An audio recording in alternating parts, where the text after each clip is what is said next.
ಎಲ್ಲರ ಮನೆಗಳಲ್ಲೂ ಸಹಜವಾಗಿ ಬಾಳೆಹಣ್ಣು ತಂದೇ ತರ್ತೀರ ಅಲ್ವಾ? ಈ ರೀತಿ ಟ್ರೈ ಮಾಡಿ ನೋಡಿರಿ, ತುಂಬಾ ಚೆನ್ನಾಗಿರುತ್ತೆ. ಒಂದ್ಸಲ ಮಕ್ಕಳಿಂದ ದೊಡ್ಡವರವರೆಗೂ ಇಷ್ಟಪಟ್ಟು ತಿಂತಾರೆ. ಹಾಗೂ ನೋಡೋದಕ್ಕೂ ತುಂಬಾ ಅಟ್ರಾಕ್ಟಿವ್ ಆಗಿ ಕಾಣಿಸುತ್ತೆ. ಅಷ್ಟು ಚೆನ್ನಾಗಿರುತ್ತೆ ಈ ರೆಸಿಪಿ, ಟೇಸ್ಟಿಯಾಗೂ ಬರುತ್ತೆ. ಈಗ ಮೊದಲನೇದಾಗಿ ಮಾಡ್ಕೊಳ್ಳೋದಕ್ಕೆ 1 ಕಪ್ ಆಗೋಷ್ಟು ಬೆಲ್ಲ ತೊಗೊಂಡಿದ್ದೀನಿ. ಅದರಲ್ಲೇ 1 ಕಪ್ ಆಗೋಷ್ಟು ನೀರು ತಗೊಂಡು ಇದನ್ನು ಸ್ಟವ್ ಮೇಲೆ ಇಟ್ಕೊಂಡು ಸ್ವಲ್ಪ ಕರಗಿಸ್ಕೊಳ್ಳೋಣ. ಇಲ್ಲಿ ಬೆಲ್ಲದ ಸಿರಪ್ ಮಾಡ್ಕೊಳ್ಳೋಣ. ಪಕ್ಕದಲ್ಲಿ ಒಂದು ಪ್ಯಾನ್ಗೆ 1-2 ಟೇಬಲ್ ಸ್ಪೂನ್ ಆಗೋಷ್ಟು ತುಪ್ಪ ಸೇರಿಸ್ಕೊಂಡಿದ್ದೀನಿ. ಸ್ವಲ್ಪ ತುಪ್ಪ ಜಾಸ್ತಿ ಸೇರಿಸ್ಕೊಂಡು ಚೆನ್ನಾಗಿರುತ್ತೆ. ಇದಕ್ಕೆ 1 ಕಪ್ ಆಗೋಷ್ಟು ಗೋಧಿ ಹಿಟ್ಟು ಸೇರಿಸ್ಕೊಂಡು 1-2 ನಿಮಿಷ ನೀಟಾಗಿ ಹುರ್ಕೊಳ್ತಾ ಇದ್ದೀನಿ. ಇದಕ್ಕೆ 1-2 ಟೇಬಲ್ ಸ್ಪೂನ್ ಆಗೋಷ್ಟು ರವೆ ಸೇರಿಸ್ಕೊಂಡಿದ್ದೀನಿ, ಚಿರೋಟಿ ರವೆ ಸೇರಿಸ್ಕೊಂಡಿದ್ದೀನಿ. ಇದನ್ನು ತುಪ್ಪದಲ್ಲಿ ಸ್ವಲ್ಪ ಚೆನ್ನಾಗಿ ಹುರ್ಕೊಳ್ಳೋಣ. ಈ ರೀತಿ 1-2 ನಿಮಿಷ ಹುರ್ಕೊಂಡ್ರೆ ಸಾಕು, ಸ್ವಲ್ಪ ಗಟ್ಟಿ ಆಗುತ್ತೆ. ಈಗ ಇದಕ್ಕೆ ನಾವು ಬಾಳೆಹಣ್ಣನ್ನು, ನಾನು ಇಲ್ಲಿ ಒಂದು 5 ಬಾಳೆಹಣ್ಣು, ಮನೇಲಿ ಯಾವ ಬಾಳೆಹಣ್ಣು ಇದ್ದರೂ ಪರವಾಗಿಲ್ಲ, ಆ ಬಾಳೆಹಣ್ಣನ್ನ ನೀಟಾಗಿ ಚಿಕ್ಕ ಚಿಕ್ಕದಾಗಿ ಕಟ್ ಮಾಡಿ ಇಟ್ಕೊಂಡಿದ್ದೀನಿ.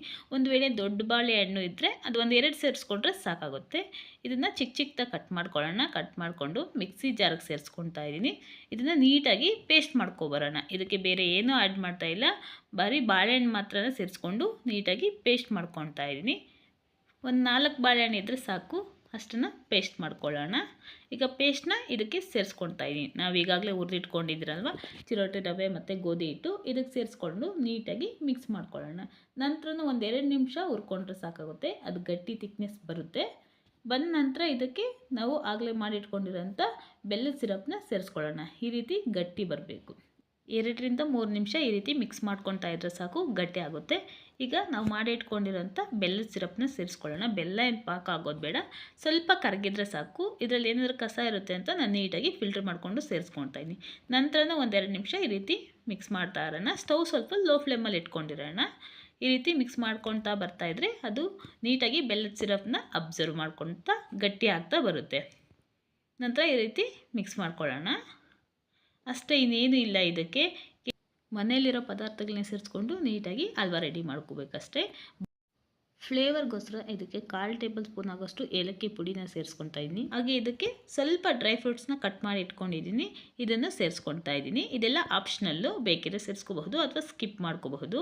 ಸ್ವಲ್ಪ ನೋಡೋದಕ್ಕೂ ಚೆನ್ನಾಗಿರುತ್ತೆ, ತಿನ್ನೋವಾಗ ಮಧ್ಯದಲ್ಲಿ ಸಿಕ್ಕಿದ್ರೆ ಚೆನ್ನಾಗಿರುತ್ತೆ ಅಂತ. ಈ ರೀತಿ ನೀಟಾಗಿ ಮಿಕ್ಸ್ ಮಾಡ್ಕೊಳ್ಳೋಣ. ಗಟ್ಟಿ ಆಗ್ತಾ ಬರುತ್ತೆ, ನೀಟಾಗಿ ಉಂಡೆ ರೀತಿ ಬಂದರೆ ಸಾಕು. ಮೇಲೆ ಸ್ವಲ್ಪ 1 ಟೇಬಲ್ ಸ್ಪೂನ್ ಆಗೋಷ್ಟು ತುಪ್ಪನ ಸೇರಿಕೊಂಡು ಮತ್ತೆ ಸ್ವಲ್ಪ ಮಿಕ್ಸ್ ಮಾಡ್ಕೊಳ್ಳೋಣ.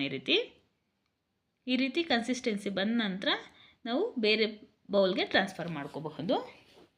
ಈಗ ನಾನು ಒಂದು ಟ್ರೇಗೆ ಒಂದು ಸ್ವಲ್ಪ ಬಟರ್ ಪೇಪರ್ನ ಸೇರಿಸ್ಕೊಂಡಿದ್ದೀನಿ. ಬಟರ್ ಪೇಪರ್ ಇಲ್ಲ ಅಂದರೂ ಪರವಾಗಿಲ್ಲ, ಸ್ವಲ್ಪ ತುಪ್ಪನ ಸ್ಪ್ರೆಡ್ ಮಾಡಿಕೊಂಡ್ರೆ ಸಾಕಾಗುತ್ತೆ. ಇದ್ರ ಮೇಲೆ ನಾವು ಮಾಡಿಟ್ಕೊಂಡಿರೋಂಥ ಹಲ್ವಾನ ಇಟ್ಬಿಟ್ಟು ನೀಟಾಗಿ ಈವನಾಗಿ ಎಲ್ಲ ಕಡೆನೂ ಸ್ಪ್ರೆಡ್ ಮಾಡ್ಕೊಳ್ಳೋಣ. ಈ ರೀತಿ ಬೌಲ್ ಸಹದಿಂದ ಫ್ಲ್ಯಾಟಾಗಿರಬೇಕು, ಕೆಳಗಡೆ ನೀಟಾಗಿ ಸ್ಪ್ರೆಡ್ ಮಾಡ್ಕೊಳ್ಳೋಣ. ಈ ರೀತಿ ಸ್ಪ್ಯಾಚುಲಾಯಿಂದಾದರೂ ನಾವು ಸ್ಪ್ರೆಡ್ ಮಾಡ್ಕೋಬಹುದು. ನಂತರ ಇದ್ರ ಮೇಲೆ ಒಂದು ಅರ್ಧ ಟೇಬಲ್ ಸ್ಪೂನ್ ಆಗೋಷ್ಟು ತುಪ್ಪ ಸ್ಪ್ರೆಡ್ ಮಾಡಿ, ಮತ್ತು ಅದರ ಮೇಲೆ ಸ್ವಲ್ಪ ಗಾರ್ನಿಷಿಂಗ್ಗೆ ನಾನಿಲ್ಲಿ ಬಾದಾಮಿನ ಕಟ್ ಮಾಡಿ ಇಟ್ಕೊಂಡಿದ್ದೀನಿ.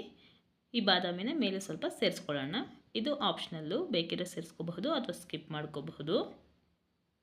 ಮಧ್ಯದಲ್ಲಿ ಡ್ರೈ ಫ್ರೂಟ್ಸ್ ತಿಂತಾ ಇದ್ದರೆ ಚೆನ್ನಾಗಿರುತ್ತೆ ಅಂತ ಸ್ವಲ್ಪ ಪ್ರೆಸ್ ಮಾಡ್ಕೊಳ್ಳೋಣ. ನಂತರ 1 ಗಂಟೆ ಬಿಟ್ಟ ನಂತರ ಇದನ್ನು ಕಟ್ ಮಾಡ್ಕೊಳ್ಳೋಣ. ನಮಗೆ ಯಾವ ಶೇಪಲ್ಲಿ ಬೇಕೋ ಆ ಶೇಪಲ್ಲಿ ಕಟ್ ಮಾಡ್ಕೊಳ್ಳೋಣ. ಇಲ್ಲಿ 1 ಗಂಟೆ ಆಗಿದೆ. ಈಗ ಬಟರ್ ಪೇಪರ್ನ ರಿಮೂವ್ ಮಾಡಿಕೊಂಡು ನಾವು ಕಟ್ ಮಾಡ್ಕೊಳ್ಳೋಣ. ಮನೆಯಲ್ಲಿ ಬಾಳೆಹಣ್ಣು ಯಾವಾಗಿದ್ದರೆ ಆವಾಗ ಮಾಡ್ಕೋಬಹುದು. ಇದು ನಾರ್ಮಲ್ಲಾಗಿ ನಮ್ಮ ಮನೆಗಳಲ್ಲಿ ಗೋಧಿ ಹಿಟ್ಟು ಮತ್ತು ರವೆ ಇದ್ದೇ ಇರುತ್ತೆ, ಹಾಗೆ ಬೆಲ್ಲನೂ ಅಷ್ಟೇ. ನಾವು ಯಾವಾಗ ಬೇಕಂದರೆ ಆಗ ಮಾಡ್ಕೋಬಹುದು. ಈ ರೆಸಿಪಿ ಇಷ್ಟ ಆದರೆ ಲೈಕ್ ಮಾಡಿ, ಇನ್ನಷ್ಟು ಜನರಿಗೆ ಶೇರ್ ಮಾಡಿ. Thank you for watching.